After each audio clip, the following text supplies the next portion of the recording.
नमस्कार आणि आता सविस्तर वृत्त। अतिशय दिमागदार आणि देखण्या सोहळ्यात मुंबईतल्या यशवंत नाट्यगृहात संस्कृती कलादर्पण पुरस्कारांचं नुकतंच वितरण करण्यात आलं। चित्रपट आणि नाट्य क्षेत्रातले अनेक मान्यवर या सोहळ्याला उपस्थित होते।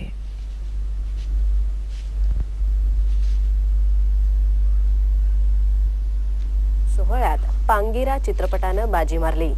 पांगिराला सर्वोत्कृष्ट चित्रपटाचा पुरस्कार मिळाला। या चित्रपटाच्या दिग्दर्शनासाठी राजीव पाटील यांना, सहाय्यक अभिनेत्याचा पुरस्कार किशोर कदम यांना, लक्षवेधी अभिनेत्याचा पुरस्कार प्रमोद पवार यांना, सर्वोत्कृष्ट छायांकनासाठी अमलेंद्रू चौधरी यांना, तर पटकथेसाठी राजीव आणि संजय पाटील यांना असे 6 पुरस्कार पांगिराला मिळाले। माधवी जुवेकर यांना झिंग चिक झिंग चित्रपटासाठी सर्वोत्कृष्ट अभिनेत्री, तर अतुल कुलकर्णी यांना नटरंग चित्रपटासाठी सर्वोत्कृष्ट अभिनेता या पुरस्कारानं गौरवण्यात आलं। नाटक विभागात व्हाईट लिली आणि नाईट रायडर या नाटकानं बाजी मारली। या नाटकाला सर्वोत्कृष्ट नाटकासह 4 पुरस्कार मिळाले।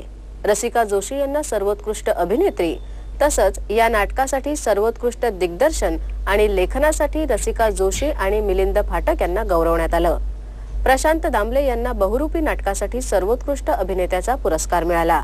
हा पुरस्कार रीमा लागू यांनी स्वीकारला। संस्कृती कलादर्पणच्या सर्वश्रेष्ठ अशा कलागौरव पुरस्कारानं ज्येष्ठ अभिनेते रवींद्र महाजनी यांना गौरवण्यात आलं।